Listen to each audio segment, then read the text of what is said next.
बिस्मिल्लाहिर्रहमानिर्रहीम। अस्सलामु अलैकुम वरहमतुल्लाहि वबरकातुहू। मेरा नाम है ज़ीशान आज़म और आप देख रहे हैं यूट्यूब का चैनल कुरान सीखिए। अल्लाह की रहमत से उम्मीद है कि तमाम नाज़रीन किराम खैर व आफियत के साथ होंगे।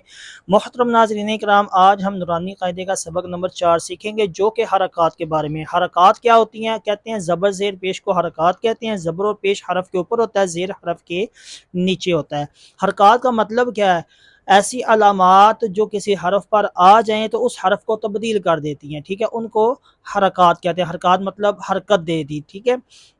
और ये 3 किस्म की होती है, ज़बर ज़ेर और पेश। इसको बाज़ औक़ात फतह, कसरा और दम्मा भी कहते हैं, ठीक है। और जिस हरफ पर होती हैं उस हरफ को मुतहर्रिक कहते हैं, ठीक है। और इनको बगैर खींचे बगैर झटका दिए मारूफ पढ़ते हैं, ठीक है। अलिफ पर कोई हरकत या जज्म आ जाए तो उसको हमज़ा पढ़ते हैं। तो आइए चलते हैं, सबक को शुरू करते हैं। बिस्मिल्लाहिर्रहमानिर्रहीम। अब यहाँ पर देखिए ये अलिफ लिखा हुआ है, ठीक है। लेकिन अब हमने कायदा क्या सीखा था? अलिफ पर कोई हरकत या जज़म आ जाए तो उसको क्या पढ़ना है? जी हाँ, बिल्कुल। तो अब हम इसको वही लफ्ज़ पढ़ेंगे। हमज़ा ज़बर आ, हमज़ा ज़ेर ई, हमज़ा पेश उ, आ ई उ, ठीक है। नाज़रीन किराम, जो मेन मकसूद है ना हमारा इस सबक के अंदर, वो ये है कि ज़बर आने से हरफ में क्या तब्दीली होती है, ज़ेर आने से हरफ में क्या तब्दीली होती है और पेश आने से हरफ में क्या तब्दीली होती है, हमने वो सीखना है। जैसे ज़बर आई तो हमने क्या पढ़ा इसको? आ। ज़ेर आई तो क्या पढ़ा इसको? ई। और पेश आई तो क्या पढ़ा? उ। यही चीज़ें हमने सीखनी है इस सबक के अंदर, ठीक है। आगे चलते हैं।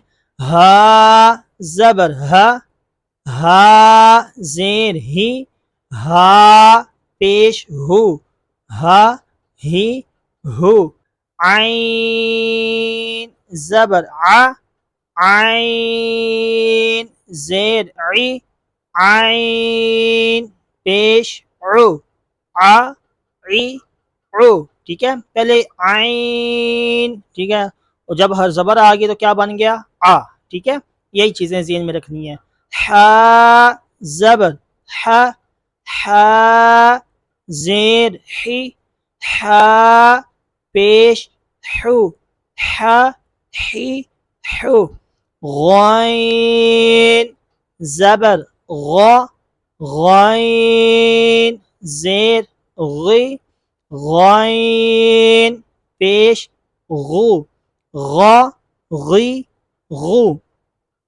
खा ज़बर खा, ज़बर खा, खा ज़ेर खी, खा पेश खु, खा खी खु।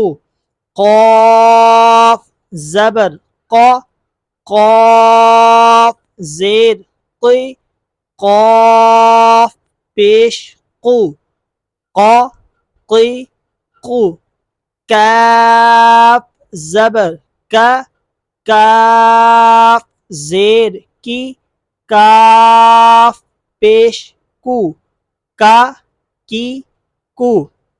नाज़रीन किराम, आप यहाँ पर थोड़ा सा अगर गौर करें ना तो देखें ये आइन और हा इकट्ठे लिखे हुए हैं, ठीक है। इनका मखरज एक है, ये हलक के दरमियान से अदा होते हैं इसलिए इनको इकट्ठा लिख दिया है। ये हलक के ऊपर वाले हिस्से से अदा होते हैं, गैन और हा, इनको इकट्ठा लिख दिया है। क़ाफ और काफ ये भी इनका मखरज करीब करीब है, ठीक है। ज़ुबान की जड़ तालु के नरम हिस्से से और ये सख्त हिस्से से अदा होता है। अब इसी के साथ अपने दोस्त को इजाज़त दीजिए, दुआओं में याद रखिएगा, खुश रहें और खुशियाँ बांटते रहें। अस्सलामु अलैकुम वरहमतुल्लाहि वबरकातुहू।